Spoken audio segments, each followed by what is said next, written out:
Nemesis. Log number 3-99. The boulder explodes and disintegrates into tiny rubble. The lights turn off, and so does the pressure wall. It disappears. The coast is clear. Only the tile in the center of the room is lit up, and we finally have access to the terminal. Exhale of relief as I wipe the sweat off my forehead, saved by the grace of survival instinct.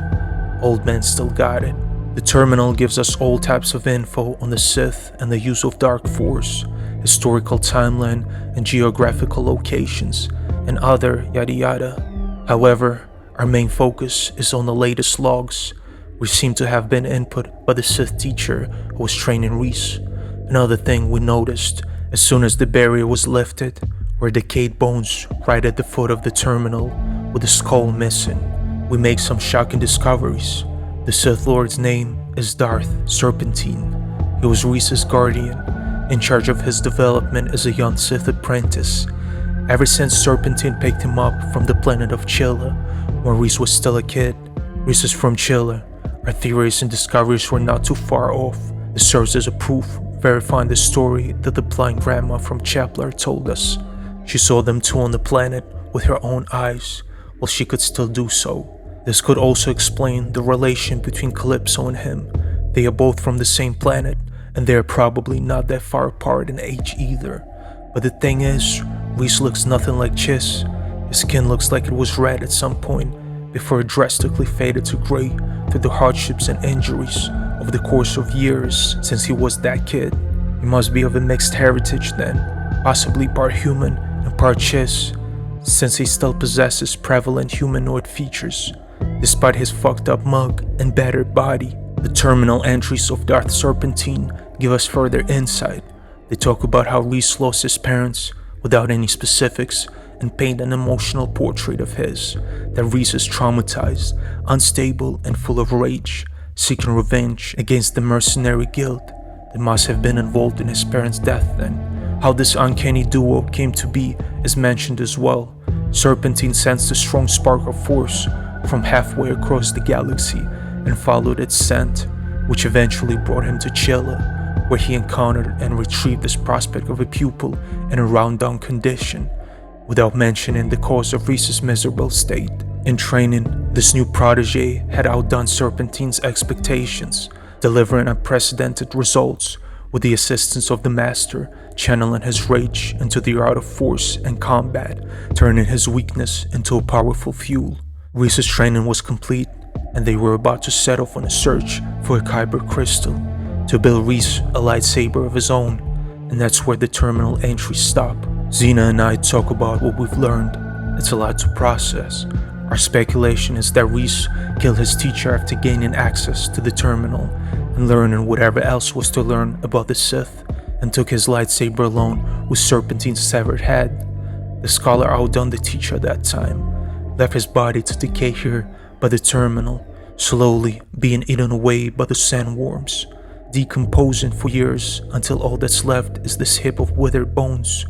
Maybe Reese was taught everything the Sith Lord had to offer, so he no longer needed his evil stepfather figure around.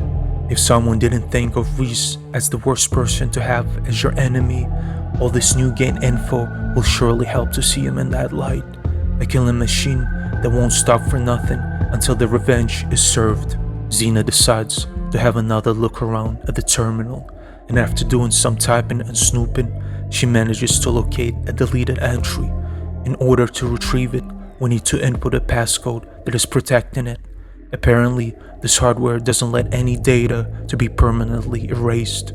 Since we assume deletion was done by Reese in an attempt to possibly hide some detail about him, or some sort of a weakness maybe, to cover his tracks, we try his nickname, Vulcan, since we are at the place where it was essentially born.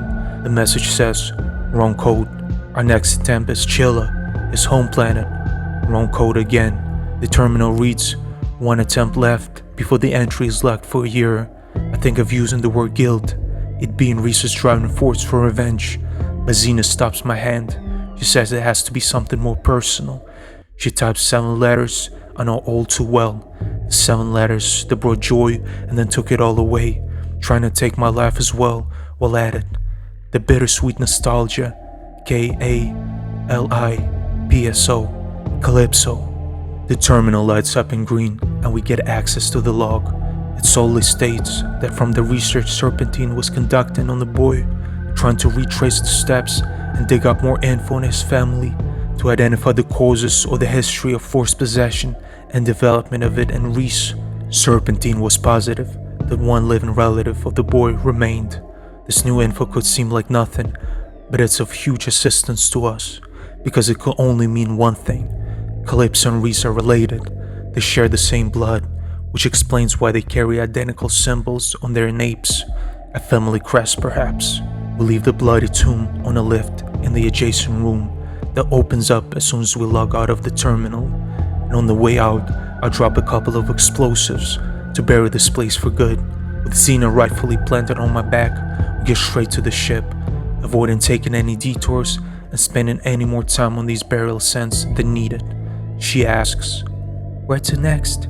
And I reply that I think it's the perfect time for us to part ways. "No, you can't do that. I'm having so much fun." This mission gets more and more dangerous by the minute. You've already got injured. I can't risk your life any longer. I have a duty and a promise to your mother to fulfill. Maxine is like a sister to me. When my back was against the wall, she saved my ass countless times. She was always there for me. You had a taste of the journey and now need to go back and rehabilitate and learn and train before you're ready to set out on the journey of your own. I can't drag you any deeper into my troubles now. You helped out more than enough. I'm sorry, kiddo. I step off the ship and the door closes behind me. She rushes to get out, but it's too late. Door's locked. I programmed the ship to go back to Kino in autopilot mode. This girl needs to return to her mom. Tears are streaming down her cheeks as her mother's spacecraft takes off from this desert of death. I walk towards the ship of Kubas, who attempted to assassinate us. It's old and beat up, but it will do. I feel determined as I set off to follow the leads we got from that terminal. Nemesis.